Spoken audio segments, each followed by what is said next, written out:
नमस्कार, आप देख रहे हैं इंटरनेट की आवाज और मैं हूं आपके साथ सत्य मिश्रा। गोंडा के सिविल लाइन स्थित इस 3.25 एकड़ की जमीन पर कुछ दिनों पहले प्रशासन का बुलडोजर चला और साथ में इस पर जो 8-8 फीट दीवारें उठी हुई थी उसको प्रशासन ने जमींदोज कर दिया। जिसके बाद यहां पर एक बोर्ड भी लगाया गया जिस पर यह लिखा गया कि ये जो संपत्ति है ये नजूल की संपत्ति है। जिसके बाद गोंडा की जो जनता थी, गोंडा के लोगों के मन में एक सवाल था कि आखिर इतनी बड़ी संपत्ति पर, इतनी बड़ी जमीन पर कब्जा था किसका। फिर जिला प्रशासन ने जांच शुरू की और फिर प्रशासन ने पाया कि 8 लोगों ने इस जमीन को द चाइनी एंटरप्राइजेस के मुखिया और कैसरगंज सांसद के भतीजे सुमित भूषण सिंह के नाम पर बैनामा कर दिया। जबकि उस जमीन को बैनामा करने का अधिकार उन 8 व्यक्तियों के पास नहीं था क्योंकि इस जमीन पर प्रशासन ने किसी को पट्टा नहीं दे रखा था। जिसके बाद 4 फरवरी को गोंडा के नगर कोतवाली में एक FIR दर्ज हुई और FIR में जो धाराएं लगाई गई वो 419, 420, 467, 468 और 471 थी।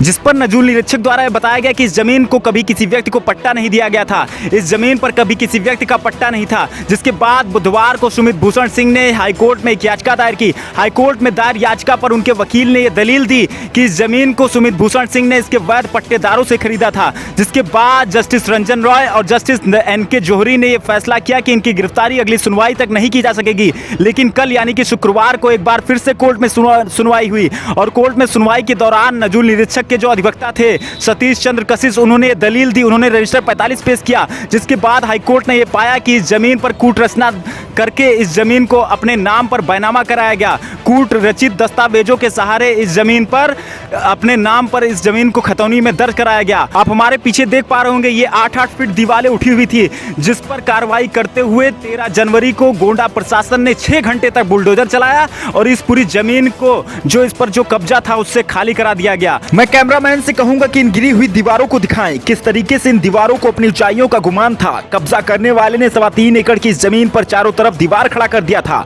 लेकिन राजस्व कर्मियों की शिकायत के बाद जिला प्रशासन का बुलडोजर चला और 4 दीवारें जमींदोज हो गई। जब दीवारें गिराई जा रही थी तब उस समय कोई भी व्यक्ति वहां अपना अधिकार जमाने सामने नहीं आया। जिसके बाद ही जिला प्रशासन ने जांच टीम बैठाई और जांच में पाया कि 9 व्यक्तियों द्वारा अभिलेखों में फेरबदल कर कूटरचित तरीके से फर्जी खतौनी पर नाम चढ़ाया गया, जबकि अन्य अभिलेखों में इस जमीन पर पट्टा न होना पाया गया। और फिर नगर कोतवाली में एक FIR दर्ज हुई। अब उसी FIR पर याचिकाएं डाली जा रही हैं। याचिकाओं पर हाईकोर्ट का क्या रुख था वो हमने आपको अपने चैनल के माध्यम से दिखाया। आगे जो मामले सामने आएंगे वो हम आप तक जरूर पहुंचाते रहेंगे। आप हमारे साथ बने रहें और देखते रहें इंटरनेट की आवाज।